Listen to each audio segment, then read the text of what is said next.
DJ Nation fam, what is up? What is happening? Ryan Williams here at Ryan Alexander _W is where you can find me on Twitter. And I'm here with the Week 12 DFS top low own plays video. This is going to be an interesting slate as I'm doing this on Saturday night for you guys, and just coming up with the plays here was it was fun to just see where kind of things are going, where things are headed. Obviously, there's still so much news to kind of unpack for tomorrow, but we've been getting a little bit of it, which will be reflected here in the video as some plays have been ruled in. We're still waiting on a couple more questionable plays, but it just is going to be a wild one. And what a way to, kind of cap off the week there, as we had the Thanksgiving slate earlier this week with Steelers and Ravens getting moved off of that to create some madness. And that madness has definitely carried on to week 12. So let's go ahead and get into the plays. Before I do, as always, though, if you guys are watching this on YouTube, subscribe to the channel, The Fantasy Authority there. Just click that subscribe button. If you can click the thumbs up too for the like, would much appreciate that. Feel free to comment on the plays, what your thoughts are on them, how you feel that your builds are going to be reflected. If there's any plays that you guys are on as well this week, please share those with me as this is fun. I'm just going back through this piece and just to see kind of where we are here. Let's start off with quarterback. So quarterback this week is fun because we know a lot of people want to play Mahomes, me included. He'll be in my building blocks article. You just can't get away from him with the way that he's doing. I mean, MVP season once again.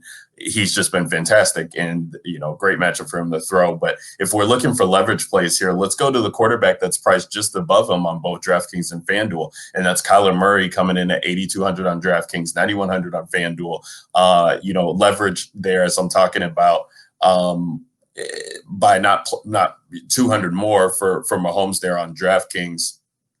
And I think 100 more there on FanDuel as Mahomes is 9K. And Josh Allen and Justin Herbert, people want to play. And we have Kyler Murray here, who's dealing with this shoulder injury. So it's why he's in this article, because I think he's a leverage play in the sense that, if we can get the rushing upside that we had been seeing with him, that would be great. He kind of disappointed in that avenue against Seattle, but prior to that, he had 4 straight games with double-digit rushing attempts. He did deal with the shoulder injury there late, so maybe the rushing was affected by that in that game, and they just got away from it. But, with that rushing upside, that's what was giving him 20 points, pretty much 20 DraftKings points in every game this year. And then you have New England on this other side, who's facing the 4th most quarterback attempts as well. And even though DeAndre Hopkins, a lot has been made about him, as I'm seeing like on the Twitter sphere and in the fantasy community, about how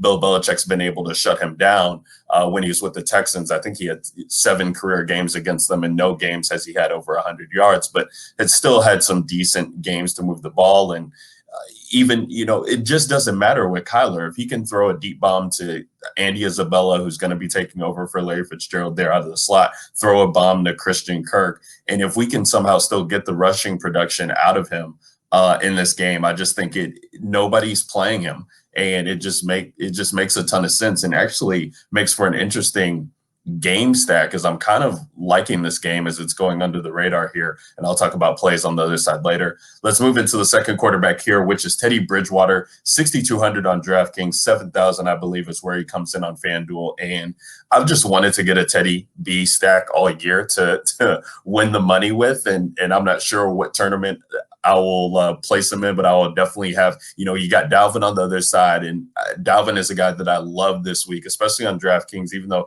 he's 9,500, 11,000 on FanDuel for him is pretty tough. But if you're building game stacks around him, first of all, if you're playing Teddy B, you kind of want Dalvin on the other side. Hopefully that puts Carolina in a position to throw. And you're looking at the way that Minnesota's been attacked here, through the air, it's ridiculous. Andy Dalton just put up a decent game against them with DraftKings points there. And they've, had a ton of quarterbacks been successful against this defense that's missing pieces in the secondary, missing a couple of their corners. And you're looking at Teddy B, who comes in at the 7th highest price quarterback on DraftKings, but he's the QB 16 on FanDuel with guys like Fitzpatrick, Danny Dimes, and Cousins ahead of him.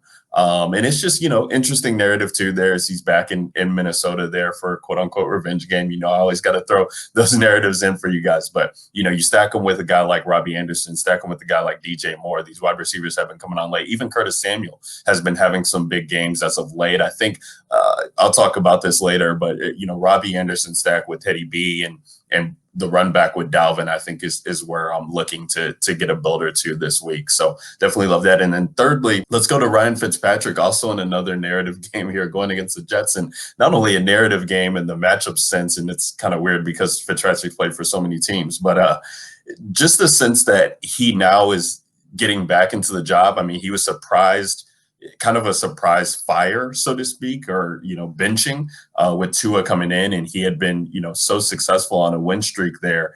And now he gets, a chance to kind of come back in and keep the ship going. I mean, Miami is firmly in the playoff race right here in the AFC, and you're looking at a Jets team that's missing their secondary. They've been absolutely atrocious all year with the pieces that they're rolling out, and they give up the fourth most fantasy points to quarterbacks on the year. And this was a team that he actually faced before. I believe that was the Myles Gaskin game that we saw there, or I'm not sure what happened there. Maybe it was the Gaskin game, but he did throw 3 touchdowns against Miami earlier when they played. So definitely has some success there against them. And Fitzpatrick, we know what his MO is, right? And we don't know if we're getting Gaskin back this week. They already put Ahmed on IR, I believe, too. So maybe it's going to be the Breida show if Gaskin's not in. And that just even more reason that I think Fitzpatrick will throw. This is the best way that you can attack the Jets team. We've talked about it all year. The way that you attack the Jets is through the air, through the pass. So love getting to some Ryan Fitzpatrick there in large field tournaments. Let's move on to running back. And running back, we got the news today. Austin Eckler is activated. He should be healthy to go. And what's funny about Austin Eckler being activated is he was actually practicing more than Kalen Ballage this week. He had a better week in that regard. And Ballage is still questionable, but I don't think he's going to play. We don't have to worry about Justin Jackson. It's just going to be guys like Joshua Kelly and maybe Pope there. But we see this every week. It seems like when guys are activated off the injury report. This came in Saturday afternoon before the slate. People have already made their builds. People have reserved lineups. People have gotten to their mind where they're going to play. And at a $6,100 price tag on DraftKings, $6,500 on FanDuel, he's just not priced appropriately for the matchup. Buffalo is allowing the 6th most rushing yards to running backs here.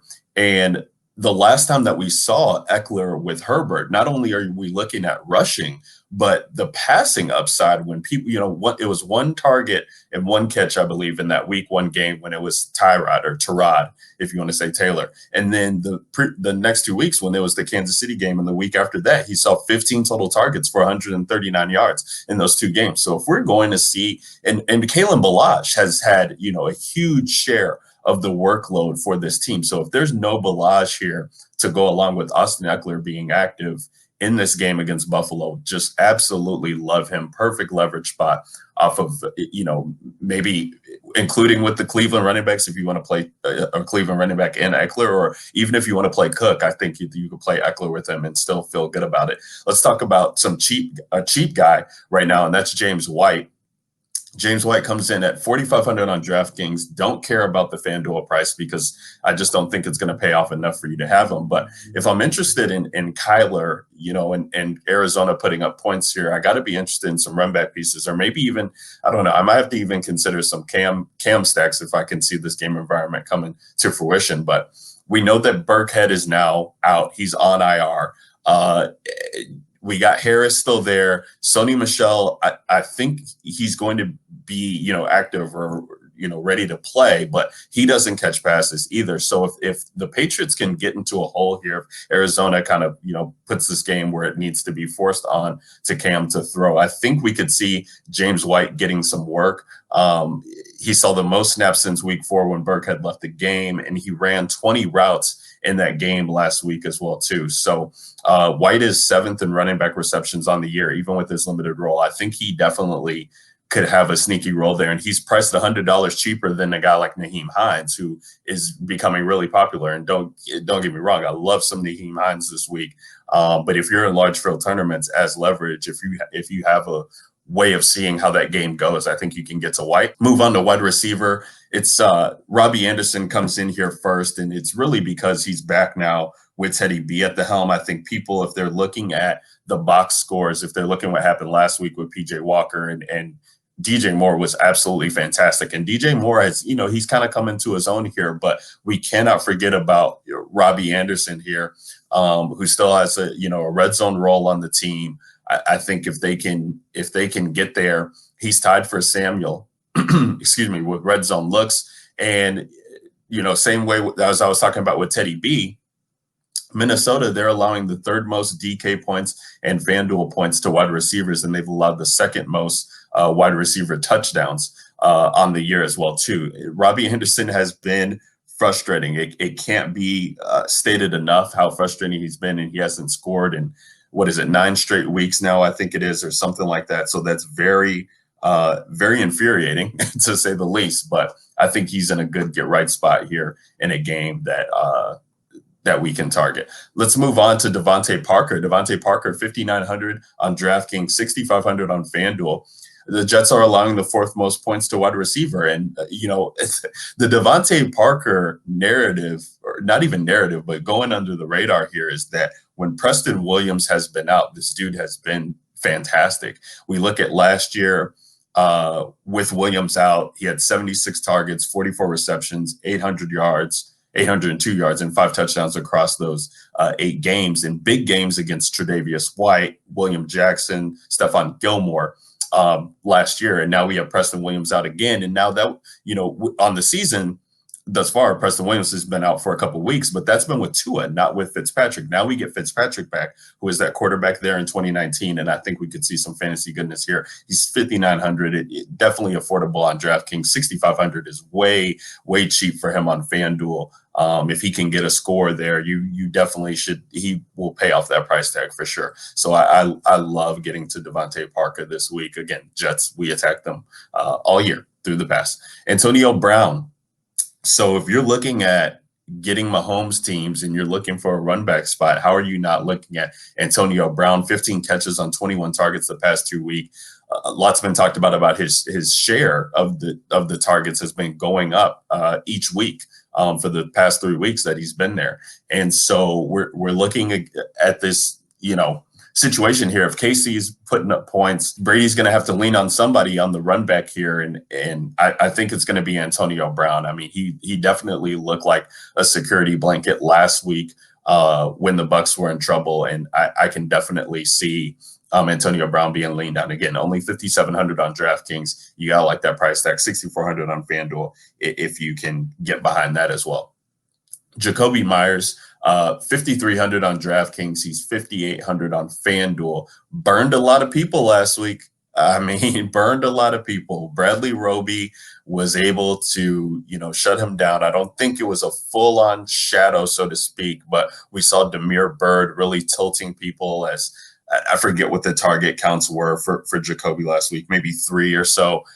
Just crazy. Looking at the past 4 weeks or the previous 4 weeks prior to that, Jacoby Myers had seen about a 40% target share in each of those games. It was absolutely outlandish on what the guy was seeing. And now we're going to get him against this Arizona defense that, even with the Patrick Peterson and guys that they have in their secondary, they've still been allowing some points. They're 7th most DraftKings points that Arizona is allowing to wide receivers. And so, again, game script, you can talk yourself into a situation here where Jacoby Myers could be nice, especially if I'm interested in a guy like Kyler Murray. I want to make sure that I can have that covered. So I believe that's 9 plays there for me. Tight end is really just abysmal right now. I mean, to say the least. If you're not playing Kelsey or you're not playing Waller, Rudolph is going to be very popular this week. I think we can, definitely get some leverage here.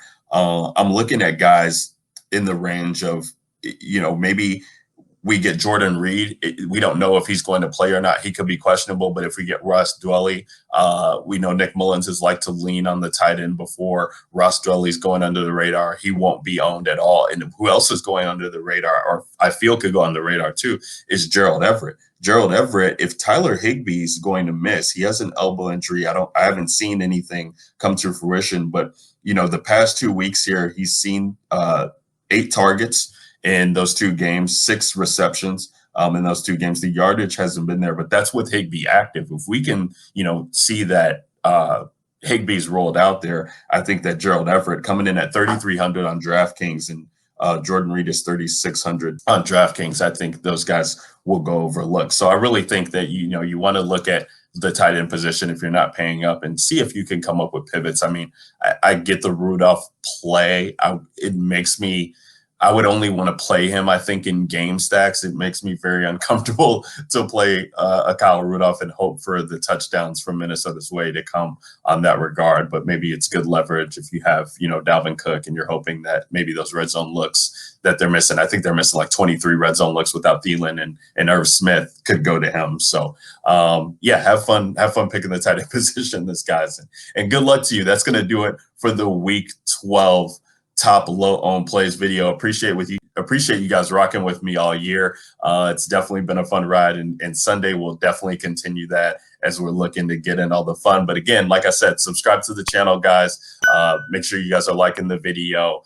You can set up the notifications even if you want to get these videos, as this will probably be out just in time for you guys to be making final adjustments or building your teams there on Sunday morning. So again, Week 12, top low owned plays. Ryan Williams, you can find me on Twitter at RyanAlexander_W. I will catch you guys next week for Week 13. Until then, get this money.